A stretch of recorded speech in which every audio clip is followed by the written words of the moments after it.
10년 대한민국을 충격에 빠뜨렸던 알파고. 그 알파고가 돌아왔습니다. 이번에는 도전하러 온 게 아닙니다.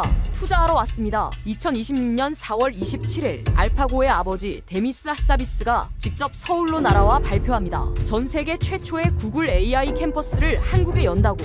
미국이 아닙니다. 영국이 아닙니다. 일본도 독일도 아닙니다. 지구상에서 가장 먼저 구글 AI 캠퍼스가 문을 여는 나라는 대한민국입니다. 구글 연구진 최소 10명이 한국에 파견되고 서울대와 카이스트가 구글 딥마인드와 공동 연구에 들어갑니다. 10년 전 도전장을 내밀었던 바로 그 호텔에서 이번에는 구글이 한국에 투자하겠다고 서명했습니다. 도대체 왜 전 세계 수많은 나라 중에 한국이었을까요? 그 충격적인 전말을 지금부터 공개합니다. 구독과 좋아요를 눌러주시면 한국의 위상이 널리 알려집니다. 한국 화이팅이라고 댓글을 남겨주세요. 저는 앤드류 카터라고 합니다. 18년간 AI를 숫자로 추적해온 사람입니다. 스탠퍼드 대학교 인간중심 AI 연구소 HAI에서 선임 연구원으로 일했습니다. 매년 발행하는 AI 지수 보고서, 전 세계 정부와 기업이 AI 정책을 세울 때 첫 번째로 펼치는 바로 그 보고서를 만드는 팀에 있었습니다. 지금은 실리콘밸리에서 AI 정책 컨설턴트로 일하고 있습니다. 각국 정부가 AI 전략을 세울 때 지금 세계 AI 판도가 어떻게 돌아가고 있느냐를 분석해주는 게 제 일입니다. 이 바닥에서 18년이면 전 세계 AI의 흐름을 숫자로 읽는 데 있어서는 자신이 있습니다. 그런 제가 한국의 AI를 어떻게 봤느냐, 솔직하게 말하겠습니다. 한국은 하드웨어의 나라였습니다. 삼성과 SK하이닉스가 메모리 반도체를 지배하고 HBM으로 AI 칩의 심장을 만드는 나라, 그건 인정합니다. 하지만 AI 연구, AI 소프트웨어, AI 생태계, 그건 미국과 중국의 경기장이었습니다. 스탠퍼드에서 매년 보고서를 쓰면서 전을 같은 구도를 그렸습니다. 미국 대 중국, 이 두 나라가 AI 모델을 만들고 AI 인재를 빨아들이고 AI 투자를 독식하는 양강 체제. 한국은 그 보고서에서 반도체 챕터에 잠깐 등장하는 나라였습니다. 그런데 2026년 보고서를 쓰면서 이상한 일이 벌어졌습니다. 한국이 자꾸 눈에 들어왔습니다. 데이터를 정리할 때마다 한국이 예상 밖의 위치에 올라와 있었습니다. 인구당 AI 특허 세계 1위, AI 모델 출시 세계 3위, 생성형 AI 이용률 증가 세계 1위. 저는 처음에 데이터 오류인 줄 알았습니다. 투자 규모로는 세계 12위, 미국의 160분의 1도 안 되는 나라가 이런 숫자를 낼 수 있나? 데이터를 3번 확인했습니다. 오류가 아니었습니다. 그 숫자들이 머릿속에서 떠나지 않았습니다. 저는 한국에 직접 가보기로 했습니다.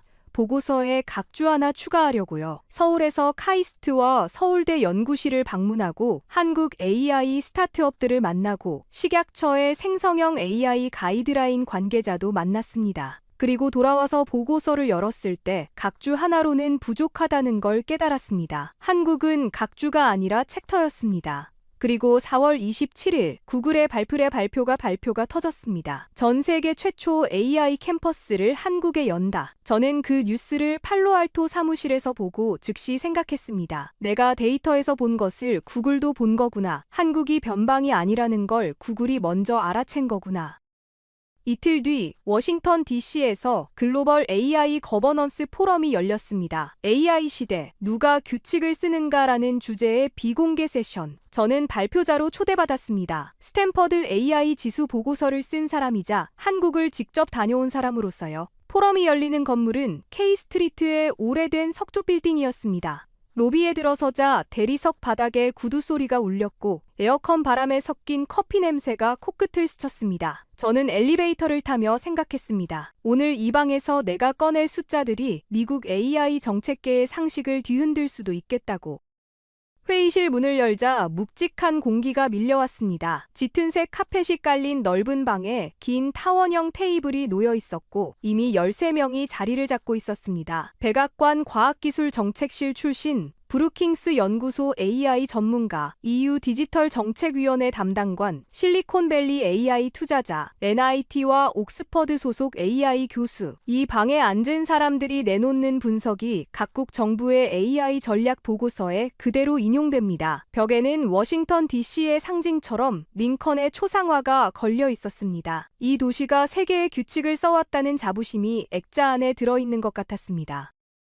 저는 발표 좌석 옆에 앉으며 참석자 명단을 훑었습니다. 한 이름에서 시선이 멈췄습니다. 스티브 와이즈먼, 워싱턴에서 가장 영향력 있는 AI 정책 싱크탱크의 대표이자 전 백악관 과학기술정책실 부국장. 이 사람이 쓰는 정책 브리핑이 상원 청문회 자료로 올라가고 국방부 AI 전략 문서에 인용됩니다. 오바마 행정부에서 AI 국가전략 초안을 작성한 인물이고 바이든 행정부에서 AI 반도체 수출 통제 정책에 자문을 한 사람입니다. 워싱턴의 AI 정책은 이 사람의 손을 한 번은 거칩니다. 와이즈먼은 테이블 중앙에 앉아 있었습니다. 네이비 블레이저에 하늘색 옥스퍼드 셔츠, 넥타이는 매지 않았지만 셔츠의 마지막 단추까지 잠겨 있었습니다. 왼손에는 워싱턴 포스트 조간 신문이 접혀 있었고 오른손으로는 몽블랑 볼펜을 천천히 돌리고 있었습니다. 입꼬리에 희미한 미소가 걸려 있었습니다. 이 방에서 가장 많이 아는 사람이라는 확신. 워싱턴에서 20년 넘게 AI 정책은 사람의 자신감이었습니다. 사회자의 인사말이 끝나기도 전에 와이즈먼이 손을 들었습니다. 시작하기 전에 한 가지만 짚고 가시죠. 그는 신문을 테이블 위에 내려놓으며 자리에서 일어났습니다. 구글이 한국에 AI 캠퍼스를 연다는 소식이 화제입니다. 일부 언론에서는 한국이 글로벌 AI 허브가 됐다는 식으로 보도하고 있더군요. 그는 참석자들을 천천히 둘러보았습니다. 하지만 저는 이 자리에서 분명히 말씀드리겠습니다. 캠퍼스 하나가 AI 강국을 만들지는 않습니다. 회의실이 조용해졌습니다. 와이즈먼은 볼펜으로 허공을 가리키며 말을 이었습니다. AI는 자본의 게임입니다. 숫자를 보시죠. 2025년 글로벌 AI 민간 투자 총액 3,447억 러. 이 중 미국이 2,859억 달러입니다. 전체의 83%.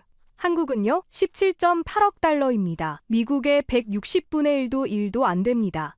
그는 한 박자 쉬었습니다. 데이터 센터를 보겠습니다. 미국의 AI 데이터 센터가 5,427개 있습니다. 2위 나라의 10배가 넘습니다. 한국은 비교 대상이 되지 않습니다. AI의 심장은 컴퓨팅 파워이고 컴퓨팅 파워는 돈이고 돈은 미국에 있습니다. 몇몇 참석자가 고개를 끄덕였습니다. 브루킹스 연구원이 팔짱을 끼며 동의하는 표정을 지었습니다. 와이즈먼은 목소리를 한 톤 낮추며 말을 이었습니다. 그리고 구글의 의도를 냉정하게 봐야 합니다. 구글이 한국의 캠퍼스를 여는 건 한국의 AI가 뛰어나서가 아닙니다. 한국의 인재가 싸기 때문입니다. 실리콘밸리 AI 연구원 연봉이 50만 달러입니다. 한국은 그 3분의 1이면 됩니다. 이건 연구 허브가 아니라 아웃소싱 거점입니다. 냉정한 분석이었습니다. 몇몇이 다시 고개를 끄덕였습니다. 저는 솔직히 인정합니다. 서울에 가기 전까지 저도 와이즈먼과 비슷한 생각이었습니다. 투자 규모, 데이터 센터 수, 인재 풀, 이 숫자만 놓고 보면 한국은 AI 변방이 맞습니다. 와이즈먼의 논리는 정확했습니다. 적어도 제가 보고서를 쓰면서 발견한 다른 숫자들을 꺼내기 전까지는요. 저는 노트북을 열며 천천히 입을 열었습니다. 와이즈먼 씨, 당신이 방금 말씀하신 숫자들 전부 맞습니다. 투자도 맞고, 데이터 센터도 맞고, 인건비도 맞습니다. 와이즈먼의 눈썹이 살짝 올라갔습니다. 그런데 제가 올해 보고서를 쓰면서 발견한 숫자가 있습니다. 이 숫자를 보시면 생각이 달라지실 겁니다. 그때까지만 해도 저는 몰랐습니다. 이 회의실에서 벌어질 논쟁이 제 18년 커리어에서 가장 뜨거운 하루가 될 거라는 것을. 저는 노트북 화면을 참석자들 쪽으로 돌리며 2달 전으로 돌아갔습니다. 올해 2월, 저는 2026년 AI 지수 보고서의 한국 섹션을 쓰기 위해 서울행 비행기를 탔습니다. 데이터에서 발견한 이상치들을 현장에서 확인하려는 목적이었습니다. 인구당 AI 특허 세계 1위, AI 모델 출시 세계 3위, 생성형 AI 이용률 증가 세계 2위. 이 숫자들이 진짜인지 확인하고 보고서에 각주 하나 추가하면 되는 출장이라고 생각했습니다. 3박 4일이면 충분할 거라고요. 인천공항에 내린 건 2월 초 아침이었습니다. 겨울 끝자락의 서울은 건조하고 차가웠습니다. 공항 리무진을 타고 강남을 지나 대전으로 향했습니다. 첫 번째 목적지는 카이스트 AI 대학원이었습니다. 차 안에서 창밖을 보는데 고속도로 휴게소 간판에도 AI라는 글자가 붙어 있었습니다. AI 키오스크 주문, AI 추천 메뉴. 미국에서도 AI가 일상에 들어왔지만 한국의 침투 속도는 체감이 달랐습니다. 나중에 보고서를 쓰면서 확인한 숫자가 이걸 뒷받침했습니다. 한국의 생성형 AI 이용률 증가폭이 전 세계 30개국 중 1위, 4.8%포인트 상승. 반년 만에 국민 2조 명 중 1명이 새로 AI를 쓰기 시작한 겁니다. 카이스트 AI 대학원에 도착했을 때 가장 먼저 놀란 건 규모가 아니었습니다. 분위기였습니다. 복도에 붙어있는 포스터들이 전부 영어였고 절반 이상이 국제학회 수상 논문이었습니다. 연구실 문을 열자 20대 중반에서 30대 초반의 연구원들이 모니터 앞에 빼곡히 앉아 있었습니다. 그중 한 명이 제 쪽을 돌아보며 영어로 물었습니다. 스탠퍼드에서 오셨다고요? AI 지하이수 보고서 매년 읽고 있어요. 이 사람들은 스탠퍼드 보고서를 읽고 있었습니다. 참고하는 게 아니라 읽고 분석하고 반박 논문까지 쓰고 있었습니다. 그때 연구실 뒤쪽에서 익숙한 목소리가 들렸습니다. 카터 씨, 오셨군요. 하나 김이었습니다. 한국계 캐나다인으로 구글 브레인 출신 연구원이자 현재 카이스트 AI 대학원 겸임 교수, 구글 딥마인드의 한국 파트너십에 자문으로 참여하고 있다고 했습니다. 악수를 하며 그녀가 말했습니다. 여기 직접 보시면 데이터가 왜 그렇게 나왔는지 이해되실 거예요. 저는 고개를 끄덕였지만 속으로는 아직 반신반의했습니다. 좋아, 연구 열기는 인정해. 하지만 열기만으로 미국과 중국을 이길 수는 없잖아. 다음 날 서울대 연구실을 방문했을 때 두 번째 충격이 왔습니다. 생명과학부 교수가 모니터를 보여줬습니다. 구글 딥마인드의 알파폴드를 돌리고 있었습니다. 단백질 구조를 예측하는 AI 모델. 저는 물었습니다. 한국에서 알파폴드를 쓰는 연구자가 많습니까? 교수가 웃으며 말했습니다. 8만 5천 명이요. 저는 숫자를 잘못 들은 줄 알았습니다. 8만 5천 명이요? 교수가 고개를 끄덕였습니다. 인구 5,100만 명의 나라에서 8, 5천 명이 하나의 AI 모델을 쓰고 있는 겁니다. 인구 대비로 따지면 세계 최고 수준이에요. 저는 그 순간 왜 구글이 한국을 주목하는지 처음으로 감을 잡았습니다. 구글의 AI 모델을 세계에서 가장 적극적으로 활용하는 나라. 구글 입장에서 이보다 매력적인 파트너가 어디 있겠습니까? 보고서 각주 하나로는 부족하다는 걸 그때 깨달았습니다. 저는 노트북에서 올해 AI 지수 보고서 초안을 열었습니다. 아직 공식 발표 전에 데이터였습니다. 회의실의 시선이 전부 제 쪽으로 모였습니다. 와이즈먼은 다리를 꼬고 의자 등받이에 기대어 앉아 있었습니다. 볼펜을 천천히 돌리며 어디 한번 들어보겠다는 자세였습니다. 저는 화면을 돌렸습니다. 먼저 와이즈먼 씨가 제기한 핵심 전제부터 다루겠습니다. AI는 자본의 게임이다. 미국이 2,859억 달러를 투자하고 한국은 17.8억 달러뿐이다. 160배 차이. 이 숫자는 정확합니다. 저는 일부러 와이즈먼의 숫자를 먼저 확인해줬습니다. 와이즈먼의 입꼬리가 살짝 올라갔습니다. 내 숫자가 맞지 않느냐는 표정이었죠. 그런데 투자 총액은 퍼즐의 한 조각일 뿐입니다. 제가 보고서를 쓰면서 발견한 다른 숫자를 보여드리겠습니다. 저는 화면에 그래프 하나를 띄웠습니다. 인구 10만 명당 AI 특허 출원 건수, 세계 각국을 비교한 데이터입니다. 숫자가 화면에 떴습니다. 한국 14.31건, 세계 1위입니다. 저는 한 박자 쉬었습니다. 2위 룩셈부르크 12.25건, 3위 중국 6.95건, 4위 미국 4.68건, 5위 일본 4.3건. 저는 와이즈먼을 바라봤습니다. 한국이 미국의 3배입니다. 인구당 AI 혁신 밀도에서요. 회의실이 술렁였습니다. MIT 교수가 안경을 고쳤으며 몸을 앞으로 숙였습니다. 옥스퍼드 교수가 노트에 뭔가를 빠르게 적기 시작했습니다. 와이즈먼이 몸을 앞으로 숙이며 끼어들었습니다. 잠깐요, 카터 씨. 인구당 특허 건수는 트릭입니다. 인구가 적으면 당연히 인구당 수치가 올라갑니다. 룩셈부르크가 2위인 게 그 증거 아닙니까? 인구 60만 명짜리 나라가 2위라고요. 중요한 건 절대 숫자입니다. 전체 AI 특허 수에서는 중국이 압도적이고 미국이 그 뒤를 잇습니다. 한국은 명함도 못 내밀어요. 날카로운 반격이었습니다. 사실이기도 했습니다. 절대 특허 수에서는 중국이 전 세계 AI 특허의 69.7%를 차지합니다. 맞습니다. 저는 고개를 끄덕였습니다. 절대 특허 수에서는 중국과 미국이 압도적입니다. 그건 사실입니다. 와이즈먼의 입꼬리가 다시 올라갔습니다. 그런데 와이즈먼 씨, 한 가지 여쭤보겠습니다. 돈 대비 혁신 효율을 보신 적이 있습니까? 와이즈먼의 눈썹이 미세하게 움직였습니다. 미국은 2,859억 달러를 투자해서 인구당 특허 4.68건을 냈습니다. 한국은 17.8억 달러를 투자해서 인구당 특허 14.31건을 냈습니다. 투자 대비 혁신 효율을 계산해 보시겠습니까? 저는 계산기를 들 필요가 없었습니다. 보고서를 쓰면서 이미 해본 계산이니까요. 한국의 투자 대비 혁신 효율은 미국의 약 490배입니다. 490배. 이 숫자가 허공에 떠다니는 게 느껴졌습니다. 브루킹스 연구원의 팔짱이 풀렸습니다. 와이즈먼은 볼펜 돌리기를 멈추고 화면을 응시했습니다. 저는 말을 이었습니다. 그리고 특허만이 아닙니다. AI 모델 출시 건수를 보겠습니다. 2025년 한 해 동안 주목할 만한 AI 모델을 발표한 나라 순위입니다. 1위 미국 50건, 2위 중국 30건, 3위가 어디인지 아십니까? 아무도 대답하지 않았습니다. 한국입니다. 5건. 캐나다, 프랑스, 영국을 전부 제치고 3위입니다. 와이즈먼의 턱 근육이 미세하게 움직였습니다. 절대 숫자로는 미국의 10분의 1입니다. 하지만 인구 5,100만 명의 나라가 인구 6,700만 명의 프랑스를, 인구 6,700만 명의 영국을, 인구 3,800명의 캐나다를 전부 이기고 3위에 올라 있습니다. 이게 인구가 적어서 올라간 트릭입니까?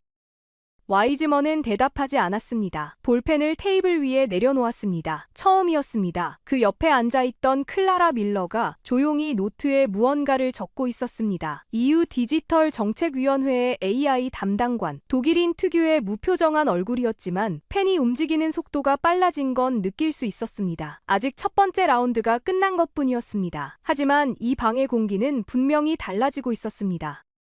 와이즈먼은 30초 정도 침묵한 뒤 다시 입을 열었습니다. 이번에는 의자에서 일어나지 않았지만 목소리에 무게를 실었습니다. 좋습니다, 카터 씨. 투자 대비 효율이 높다는 건 인정하겠습니다. 특허도 인상적이고 모델 순위도 놀랍습니다.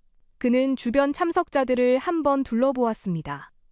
하지만 특허와 모델이 있다고 시장을 이기는 건 아닙니다. AI 산업의 승자를 결정하는 건 결국 시장입니다. 한국의 AI 내수 시장이 전 세계에서 차지하는 비중은 3%도 안 됩니다. 특허를 아무리 많이 내도 그 기술이 팔리는 시장이 없으면 의미가 없어요. 실리콘밸리의 스타트업 하나가 한국 전체 AI 시장보다 큰 경우도 있습니다. 몇몇 참석자가 고개를 끄덕였습니다. 브루킹스 연구원이 다시 팔짱을 끼며 동의하는 표정을 지었습니다. 내수 시장의 한계. 이건 한국 기술 산업의 오래된 약점이었습니다. 아무리 좋은 기술을 만들어도 국내 시장이 작으면 스케일업이 어렵다는 논리. 와이즈먼은 이 약점을 정확히 찌르고 있었습니다. 맞습니다. 저는 고개를 끄덕였습니다. 한국 AI 내수 시장은 작습니다. 미국과 비교하면 비교 대상이 안 되죠. 와이즈먼의 입꼬리가 다시 올라갔습니다. 그런데 와이즈먼 씨, 한국의 AI 기술이 내수에만 머물러 있다면 당신 말이 맞을 겁니다. 하지만 올해 1월에 무슨 일이 있었는지 아십니까? 저는 화면을 전환했습니다. CES 2026 세계 최대 기술 박람회입니다. 매년 라스베이거스에서 열리죠. 전 세계 기업이 최신 기술을 가져와서 겨루는 경기장입니다. 저는 숫자를 화면에 띄웠습니다. CES 2026 혁신상 수상 비율입니다. 전체 혁신상의 60%를 한국 기업이 가져갔습니다. 회의실이 술렁였습니다. 60%, 나머지 40%를 전 세계 모든 나라가 나눠 가진 겁니다. 전년도에는 45%였습니다. 1년 만에 15%포인트가 올랐습니다. 그리고 로보틱스 부문을 따로 보시겠습니까? 로보틱스 혁신상 15개 중 8개가 한국 기업입니다. 절반이 넘습니다. 저는 참석자들을 둘러보았습니다. 내수 시장이 3%인 나라가 세계 최대 기술 박람회의 혁신상을 60% 가져가고 있습니다. 이건 내수 시장의 문제가 아닙니다. 기술 경쟁력의 문제입니다. 와이즈먼의 표정이 처음으로 변했습니다. 여유가 아니라 계산하는 얼굴이었습니다. 저는 한 발 더 나갔습니다. 그리고 시장 이야기를 하셨으니 하나 더 보여드리겠습니다. 생성형 AI 이용률 증가폭입니다. 전 세계 30개국을 조사한 데이터입니다. 한국이 1위입니다. 4.8%포인트 상승. 6개월 만에 25.9%에서 30.7%로 뛰었습니다. 저는 비교 숫자를 나란히 놓았습니다. 같은 기간 미국 이용률 상승은 이보다 낮았습니다. 그리고 미국의 전체 이용률 자체가 28.3%로 세계 20위입니다. 한국보다 낮습니다. 이 숫자에 회의실이 다시 한번 술렁였습니다. MIT 교수가 노트를 펼치며 뭔가를 계산하기 시작했습니다. 미국이 AI를 만드는 나라이지만 쓰는 속도에서는 한국이 앞서고 있다는 뜻이었으니까요. 저는 핵심을 짚었습니다. 와이즈먼 씨, 구글이 한국에 AI 캠퍼스를 여는 이유가 여기 있습니다. 구글이 AI 모델을 만듭니다. 하지만 모델은 써주는 사람이 있어야 의미가 있습니다. 알파폴드를 8만 5천 명이 쓰는 나라, 생성형 AI 이용률이 세계에서 가장 빠르게 증가하는 나라, CES에서 AI 융합 혁신상을 60% 휩쓰는 나라, 구글 입장에서 이보다 좋은 테스트베드가 어디 있겠습니까? 싼 인재를 쓰려는 게 아닙니다. 자기 기술을 가장 잘 써주는 나라에 캠퍼스를 연 겁니다. 와이즈먼은 입술을 한번 깨물었습니다. 반박하려다 멈춘 동작이었습니다. 아까처럼 즉각적으로 반격이 나오지 않았습니다. 워싱턴 포스트 조간신문이 테이블 위에서 접힌 채 그대로 놓여 있었습니다. 아까는 자기 논리의 보조도구처럼 손에 들고 있었는데 이제는 손이 갈 곳을 잃은 것 같았습니다. 클라라 밀러가 펜을 멈추고 처음으로 카터를 똑바로 바라봤습니다. 관찰에서 평가로 넘어가는 눈이었습니다. 하지만 아직 꺼내지 않은 카드가 있었습니다. 그리고 그건 진짜 무서운 이야기였습니다. 사회자가 15분 휴식을 선언했습니다. 저는 복도로 나왔습니다. K스트리트의 오후 햇살이 복도 끝 아치형 창문을 통해 비스듬히 들어오고 있었습니다. 창밖으로 워싱턴의 빌딩 숲 사이에 워싱턴 기념탑의 하얀 첨탑이 보였습니다. 저는 커피 머신 앞에 서서 버튼을 눌렀습니다. 기계가 윙하고 돌아가는 소리가 복도에 울렸습니다. 종이컵을 쥐고서야 손끝이 미세하게 떨리고 있다는 걸 알았습니다. 아드레날린이 빠지면서 밀려오는 떨림이었습니다. 잘하고 있어요, 카터 씨. 뒤에서 하나 김이 다가왔습니다. 종이컵 2개를 들고 있었습니다. 하나를 제게 내밀었습니다. 근데 사람들이 아직 핵심을 모르는 것 같아요. 저는 커피를 한 모금 마시며 물었습니다. 핵심이 뭔데? 하나는 창밖을 바라보며 말했습니다. 숫자랑 특허는 중요하죠. 근데 한국이 이 속도로 달릴 수 있는 진짜 이유를 사람들이 몰라요. 왜 한국 연구자들이 미국 연봉의 3분의 1을 받으면서도 떠나지 않는지, 왜 카이스트 대학원생들이 새벽 3시에 연구실 불을 켜고 있는지, 그건 돈으로 설명이 안 되거든요. 저는 하나를 바라봤습니다. 구글 브레인 출신이 한국 연구실에서 발견한 무언가. 저도 같은 걸 느꼈기 때문에 아무 말도 하지 못했습니다. 복도 반대편에서 와이즈먼이 전화통화를 하며 서성이고 있었습니다. 네이비 블레이저의 단추를 풀어헤치고 있었습니다. 아까 회의실에서의 정돈된 모습과는 달랐습니다. 왼손으로 뒷목을 잡고 있었고 걸음이 빨라졌다 느려졌다를 반복하고 있었습니다. 저는 커피를 다 마시고 종이컵을 구겼습니다. 돌아갈 시간이었습니다. 이번에는 와이즈먼이 한 번도 생각해보지 못했을 프레임을 꺼낼 참이었습니다. 회의실로 돌아왔을 때 분위기가 달라져 있었습니다. 아까는 와이즈먼의 발언에 고개를 끄덕이던 사람들이 이제는 저와 와이즈먼 사이를 오가는 눈으로 바라보고 있었습니다. 와이즈먼은 자리에 앉아 있었지만 블레이저 단추가 풀린 채였습니다. 복도에서 다시 잠그지 않은 겁니다. 저는 그 디테일을 놓치지 않았습니다. 아까까지의 정돈된 와이즈먼이 아니었습니다. 지금까지 우리는 한국의 AI가 얼마나 효율적인지를 봤습니다. 특허 밀도 1위, 모델 3위, CES 60%, 이용률 증가 1위. 저는 노트북을 열며 말했습니다. 이번에는 프레임을 완전히 바꾸겠습니다. 왜 구글은 전 세계 첫 AI 캠퍼스를 한국에 열었는가? 그 이유를 하나씩 뜯어보겠습니다. 저는 화면에 도표 하나를 띄웠습니다. AI 생태계를 구성하는 5가지 요소를 나란히 정리한 표였습니다. AI 생태계를 만드는 데 필요한 요소가 5가지 있습니다. 저는 첫 번째 줄을 가리켰습니다. 첫째, AI 연구 역량, 특허와 모델. 이건 아까 보여드렸습니다. 인구당 세계 1위. 두 번째 줄, 둘째, AI 하드웨어. 여기가 한국의 독보적인 강점입니다. 전 세계 HBM 고대 역폭 메모리 시장에서 삼성전자와 SK하이닉스를 합치면 점유율이 90%를 넘습니다. AI 칩의 심장을 만드는 나라가 한국입니다. 엔비디아의 젠슨 황이 직접 말했습니다. HBM 없이는 우리 칩은 존재할 수 없다고. 그 HBM의 90%가 한국에서 나옵니다. 와이즈먼이 끼어들었습니다. 하드웨어는 인정합니다. 반도체는 한국이 강하죠. 하지만 AI 캠퍼스는 반도체 공장이 아닙니다. 연구 캠퍼스입니다. 하드웨어를 잘 만드는 것과 AI 연구를 잘하는 건 다른 문제입니다. 논리적인 반박이었습니다. 맞습니다. 저는 고개를 끄덕였습니다. 하드웨어와 소프트웨어는 다른 영역입니다. 그런데 와이즈먼 씨, 구글 딥마인드가 한국에서 뭘 하려는지 아십니까? 저는 세 번째 줄을 가리켰습니다. 셋째, AI 활용 인프라입니다. 구글이 한국과 공동 연구하려는 분야가 뭔지 보시겠습니까? 알파폴드로 단백질 구조를 예측하고 AI 코사이언티스트로 바이오 연구를 가속화하고 웨더넥스트로 기상기후 예측을 고도화하는 겁니다. 이 모든 것의 공통점이 뭡니까? 데이터입니다. 대규모의 고품질 데이터가 있어야 합니다.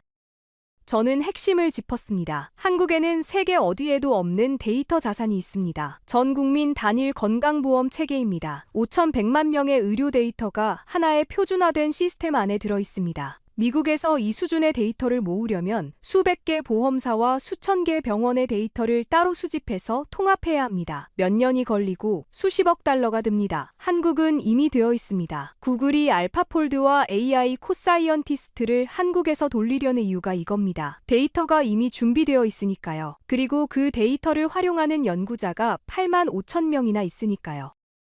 MIT 교수가 처음으로 입을 열었습니다. 카터 씨, 그 단일 건강보험 데이터에 대한 접근성은 어떻게 됩니까? 개인정보 이슈는요? 질문의 형태를 한 관심 표명이었습니다. 한국은 올해 1월에 AI 기본법을 시행했습니다. EU AI법에 이어 세계에서 두 번째로 포괄적인 AI 규제법입니다. 데이터 활용과 개인정보 보호의 균형을 법으로 잡은 겁니다. 규제 프레임워크가 있다는 건 구글 같은 글로벌 기업이 안전하게 투자할 수 있는 환경이 갖춰져 있다는 뜻입니다. MIT 교수가 고개를 끄덕이며 노트에 적었습니다.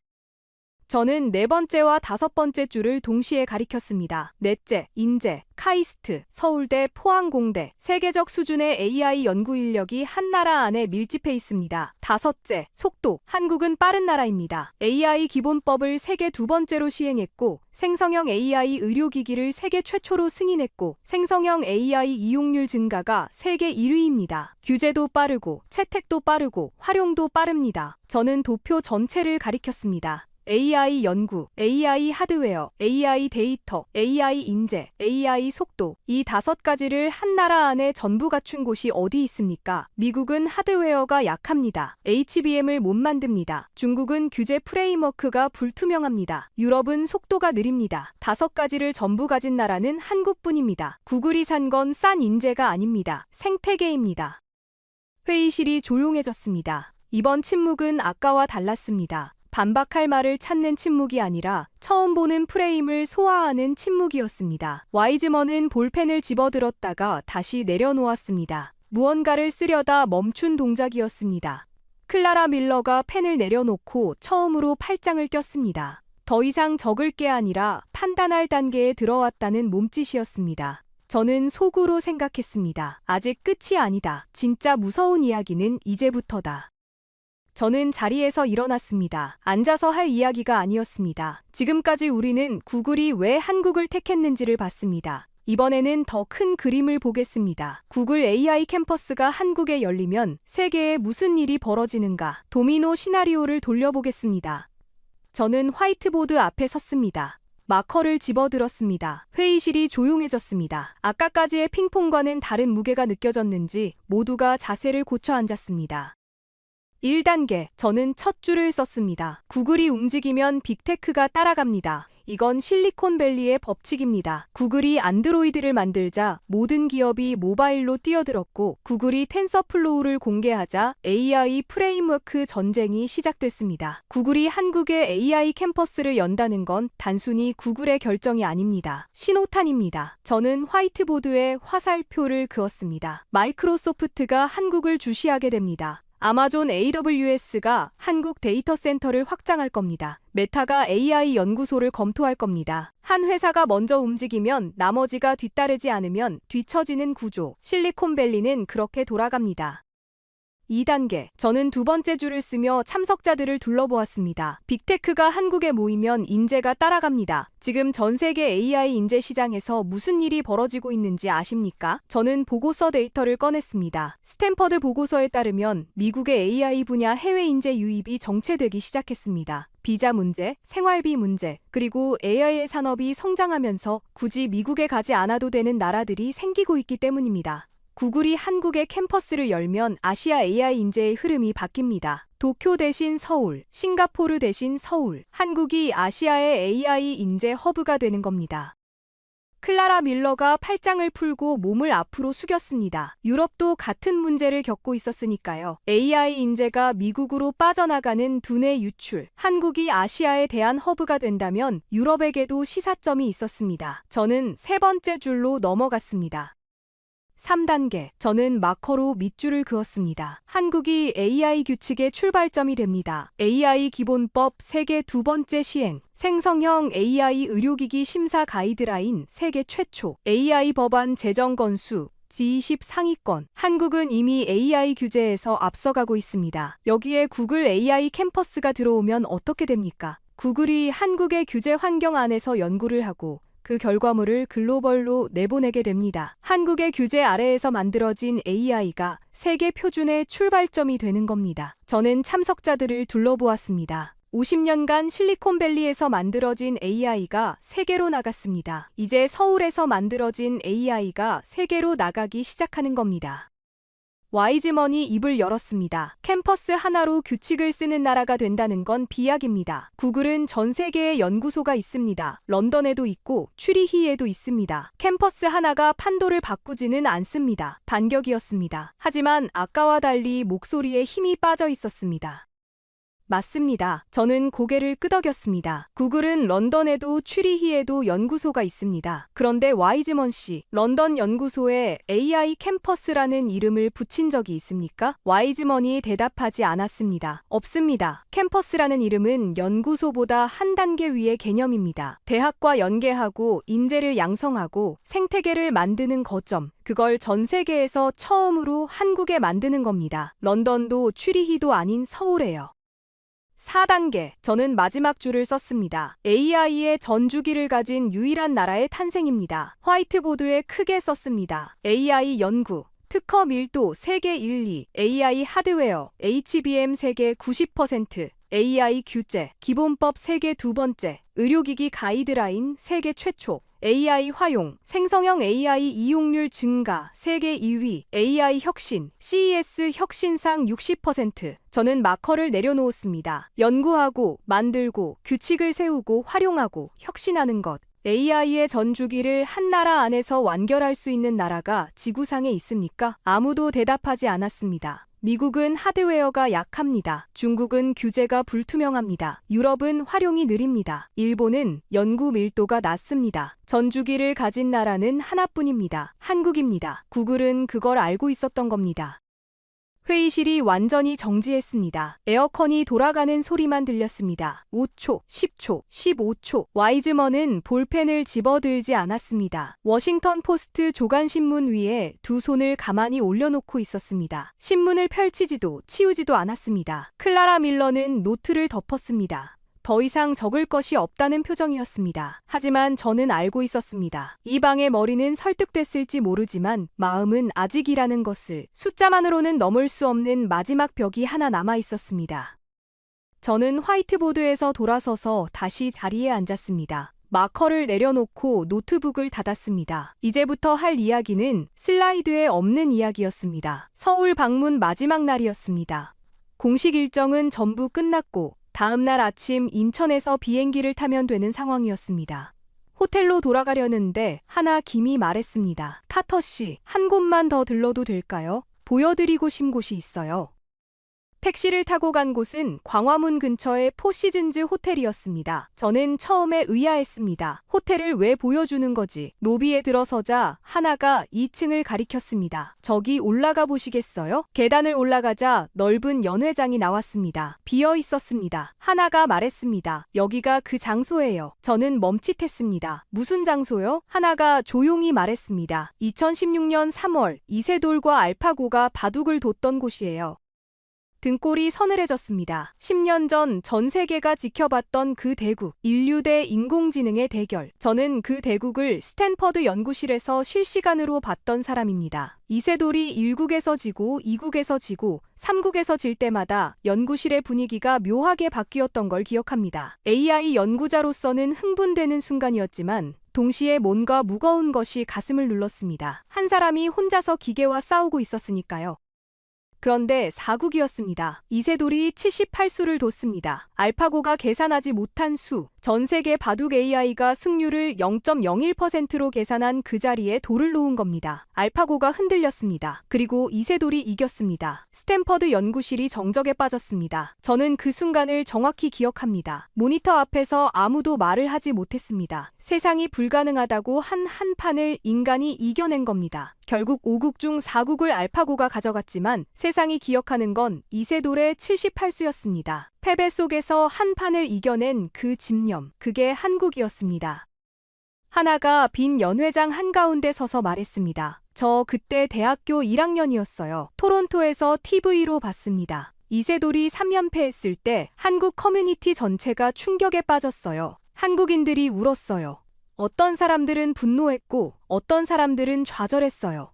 AI가 인간을 이겼다는 사실이 무서웠던 거죠. 그녀는 잠시 말을 멈추고 천장을 올려다봤습니다. 근데 사국에서 이세돌이 78수를 뒀을 때 저는 울었어요. 그리고 그날 밤에 결심했어요. AI를 당하는 쪽이 아니라 만드는 쪽이 되겠다고. 그래서 컴퓨터 사이언스로 전과했고 구글 브레인에 들어갔고 지금 여기 서 있는 거예요.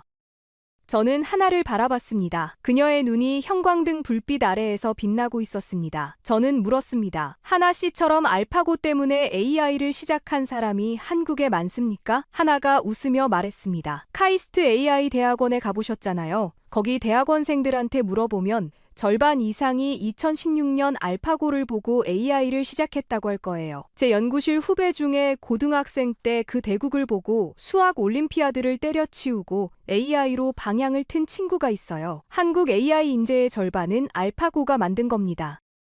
저는 포럼 참석자들을 바라봤습니다. 말을 이을 수가 없었습니다. 목소리가 갈라졌습니다. 물을 한 모금 마시고 겨우 이어갔습니다. 2016년 3월 알파고가 이세돌을 이겼을 때 세상은 말했습니다. AI가 인간을 넘었다고. 한국은 충격에 빠졌습니다. 하지만 한국은 거기서 멈추지 않았습니다. 충격을 각성으로 바꿨습니다. 알파고를 보고 울었던 사람들이 AI를 공부하기 시작했습니다. 고등학생이 진로를 바꿨고 대학생이 전과했고 직장인이 퇴사하고 대학원에 들어갔습니다. 저는 한 박자 쉬었습니다. 그리고 한국은 달리기 시작했습니다. 2019년 AI 국가 전략을 발표했습니다. 2023년 디지털 의료제품법을 시행했습니다.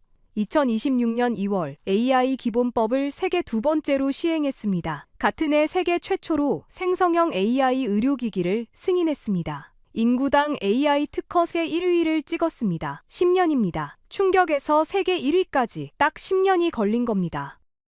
저는 가장 중요한 문장을 말했습니다. 그리고 2026년 4월 27일 알파고의 아버지 데미스 하사비스가 바로 그 호텔 포시즌즈 호텔에서 구글 AI 캠퍼스를 한국에 열겠다고 발표했습니다. 같은 장소입니다. 10년 전에는 한국이 도전을 받은 곳이었습니다. 10년 뒤에는 한국이 투자를 받는 곳이 됐습니다. 회의실의 탄식에 가까운 숨소리가 퍼졌습니다. 알파고의 유산은 한국의 패배가 아니었습니다. 한국의 각성이었습니다. 이세돌의 78수는 끝이 아니라 시작이었습니다. 도전받은 나라가 10년 만에 도전하는 나라가 된 겁니다.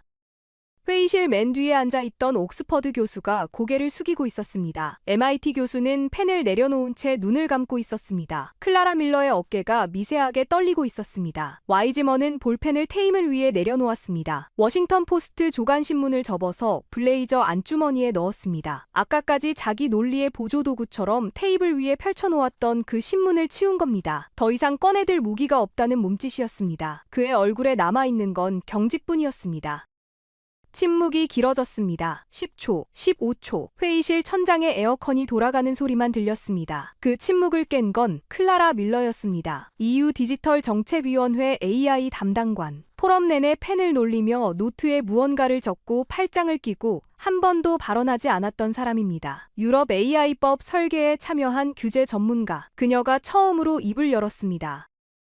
카터 씨. 밀러의 목소리는 낮고 정확했습니다. 독일식 영어 특유의 단단한 발음이었습니다. 한 가지 인정해야 할 것 같습니다. 회의실의 모든 시선이 밀러에게로 쏠렸습니다. 와이즈먼도 고개를 돌렸습니다. 유럽은 AI법을 세계 최초로 만들었다고 자부해왔습니다. 규제에서만큼은 우리가 앞서 있다고 생각했습니다. 하지만 오늘 발표를 듣고 하나를 깨달았습니다. 그녀는 한 박자 쉬었습니다. 유럽은 규칙을 만들었지만 한국은 규칙을 만들고 실행까지 했습니다. AI 기본법 시행, 생성형 AI 의료기기 세계 최초 승인, 그리고 구글 AI 캠퍼스 유치. 법을 만드는 것과 생태계를 만드는 건 다른 차원의 일입니다. 솔직히 말하면 실행 속도에서 한국이 유럽보다 앞서 있습니다.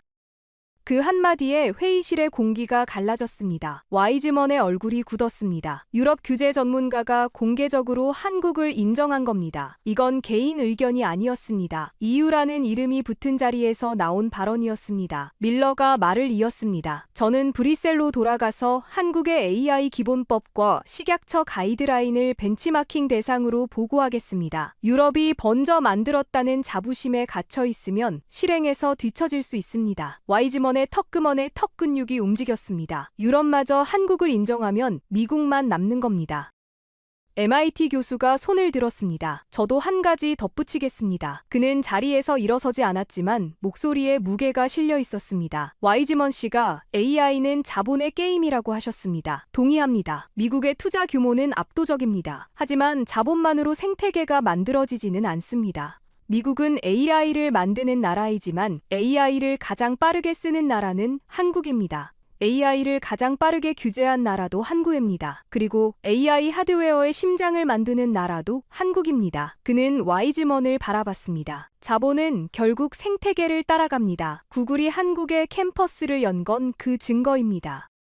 와이즈먼은 아무 말도 하지 않았습니다. 밀러가 등을 돌렸고 MIT 교수가 칼을 꽂았고 이 방의 공기가 완전히 기울었다는 걸 그도 느끼고 있었을 겁니다. 저는 이 순간을 놓치지 않았습니다. 마지막 발언을 할 때였습니다. 와이즈먼 씨, 저는 조용히 말했습니다. 처음에 당신이 말씀하셨죠. AI는 자본의 게임이라고. 캠퍼스 하나가 AI 강국을 만들지는 않는다고. 구글은 싼 인재를 쓰려는 것뿐이라고. 와이즈먼은 저를 바라봤습니다. 블레이저 단추는 풀린 채였고 볼펜은 테이블 위에 놓여 있었고 워싱턴 포스트는 주머니 안에 들어가 있었습니다. 아까의 무기들이 전부 해제된 상태였습니다.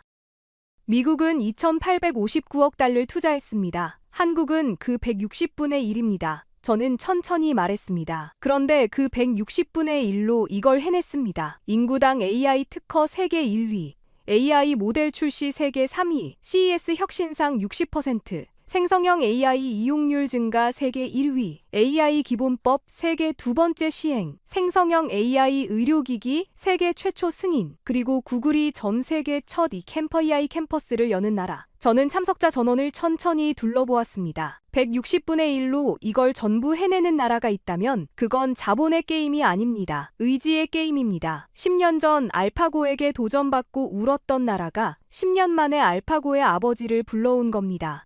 패배를 각성으로 바꾸고, 각성을 특허로 바꾸고, 특허를 생태계로 바꾸고, 생태계로 구글을 불러온 겁니다.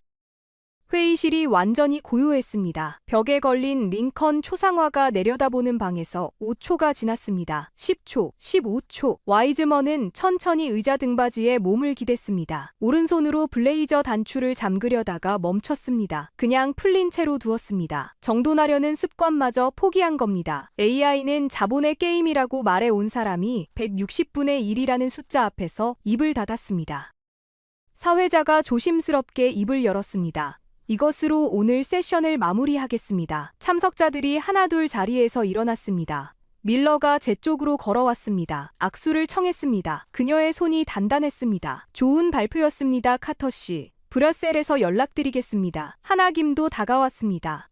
아무 말 없이 악수만 했습니다. 눈이 젖어 있었습니다. 포시즌즈 호텔의 빈 연회장에서 알파고 이야기를 꺼냈던 사람의 눈이었습니다. 와이즈먼은 이미 회의실을 나간 뒤였습니다. 아무에게도 인사하지 않고 테이블 위에는 몽블랑 볼펜 하나만 남아 있었습니다.